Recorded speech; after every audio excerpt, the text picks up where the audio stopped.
मंच पर उपस्थित सभी महानुभाव, हृदयनाथ जी, उषा जी, मंगेशकर परिवार के सभी सदस्य और प्रिय देवी और सज्जनों, आप सबको मेरा प्रणाम।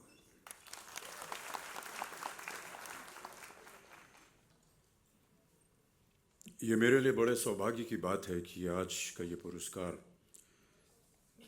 मुझे समर्पित किया गया है, लेकिन जैसा कि अभी बताया गया, मैंने सदा अपने आप को इस योग्य नहीं समझा कि इस तरह का पुरस्कार मुझे मिले। हृदयनाथ जी ने बहुत प्रयत्न किया था कि आज मैं यहाँ उपस्थित हूँ और काफ़ी सालों से उनका ये प्रयत्न था। पिछले साल भी उन्होंने मुझे आमंत्रित किया और दृष्टता के लिए क्षमा चाहता हूँ हृदयनाथ जी। पिछली बार तो मैंने बोल दिया कि मैं अस्वस्थ हूँ इसलिए नहीं आ पाऊँगा। दरअसल मैं स्वस्थ था लेकिन आना नहीं चाहता था, तो अब की साल मेरे पास कोई बहाना नहीं था, इसलिए मुझे स्वीकार करना पड़ा।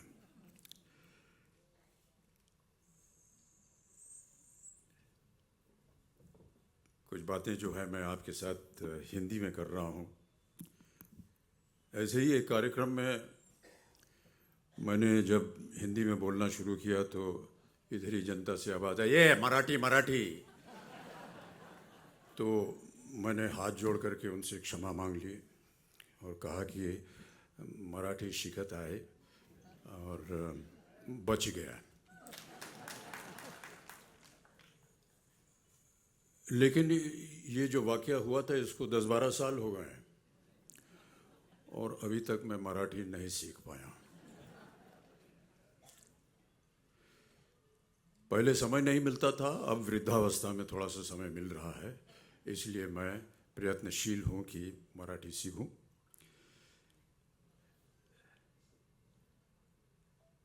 लता जी का स्नेह और प्यार मेरे परिवार पे और मुझ पर हमेशा रहा है और हमें जितना आदर सम्मान उन्होंने दिया है उसका मैं वर्णन नहीं कर सकता हूँ। न जाने क्या ऐसी बात थी कि वो जब भी मुझसे मिलती थी या हमारे परिवार के सदस्यों से मिलती थी तो एक अलग तरह का उनका स्नेह और प्यार होता था।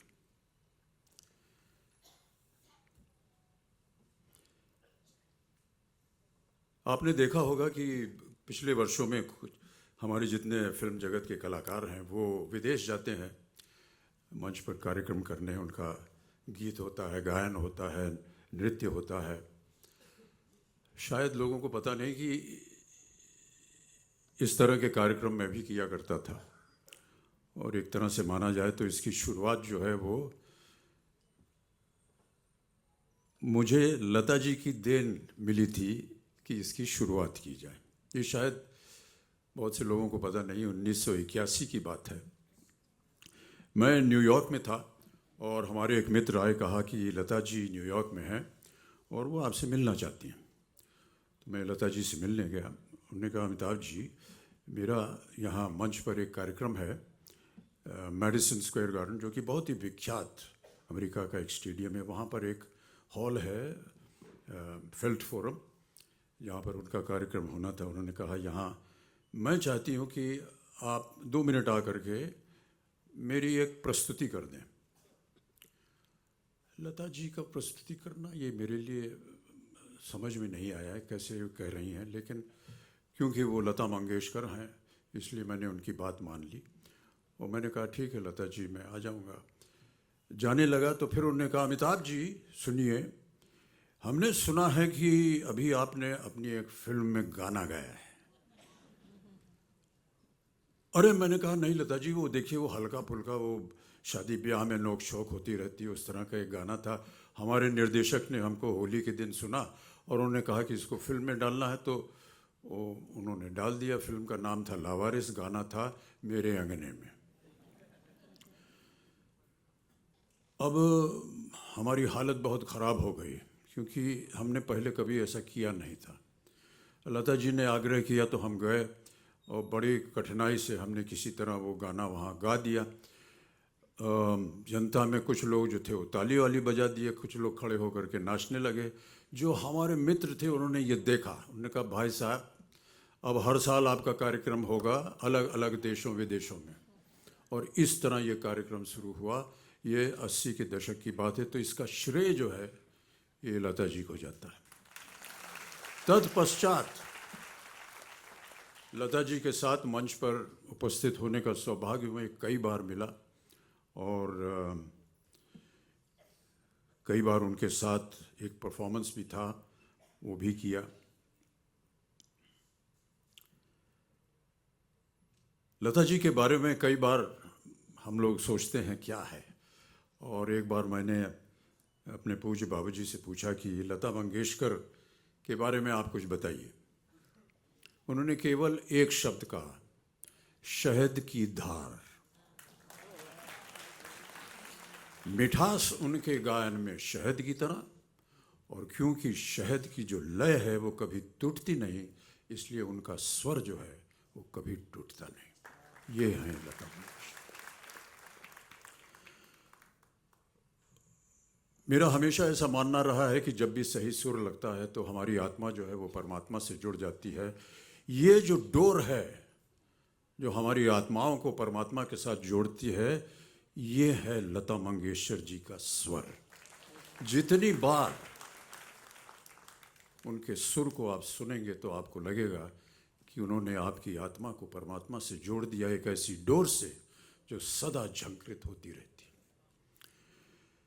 इस उपलक्ष्य में मुझे लगा कि मुझे उनके बारे में थोड़ी सी कुछ और बातें कहनी चाहिए। तो हमारे एक मित्र हैं, उनसे मैंने कहा कि भाई साहब ऐसा कार्यक्रम है, हमको कुछ बोलना पड़ेगा, तो हम लोग मिल करके कुछ लिख सकते हैं क्या? तो उन्होंने और हमने मिल करके एक छोटी सी चंद शब्द लिखे हैं। अगर आपकी आज्ञा हो तो उसको मैं पढ़ के सुनाना चाहूँगा।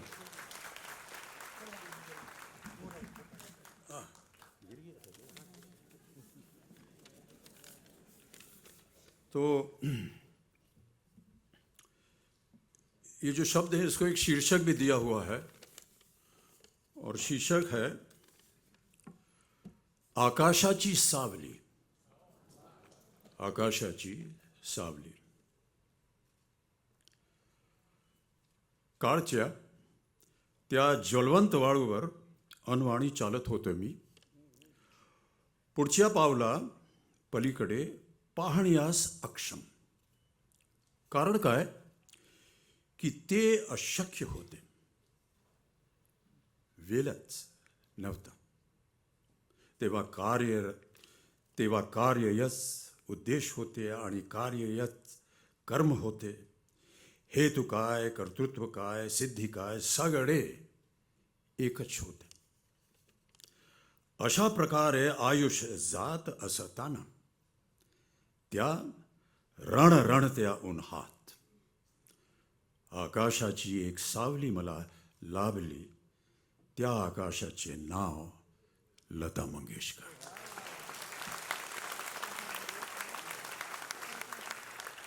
माझ्याकरिता लता दीदीचे स्वर हा संगीताचा परिचय होता, हीच संगीताची परिभाषा होती, हीच संगीताची व्याख्या होती। लता दीदी म्हणजेच संगीत, आणि संगीत म्हणजेच लता दीदी। माझ्याकरिता समानार्थी शब्द आहेत दोन्ही। बहुत बहुत धन्यवाद। आशाची सावली। हम मानते हैं कि आकाश जो है उसे हम ब्रह्मा कहते हैं, और ब्रह्मा के बगल में माँ सरस्वती जो हैं वो विराजमान हैं। साक्षात सरस्वती का रूप लता मंगेशकर जी हमारे समक्ष थी, तो वो ब्रह्मा के बगल में बैठी हैं, विराजमान हैं, ब्रह्म के साया में बैठी हैं। यहीं से बना आकाशाची सावली। बहुत बहुत धन्यवाद।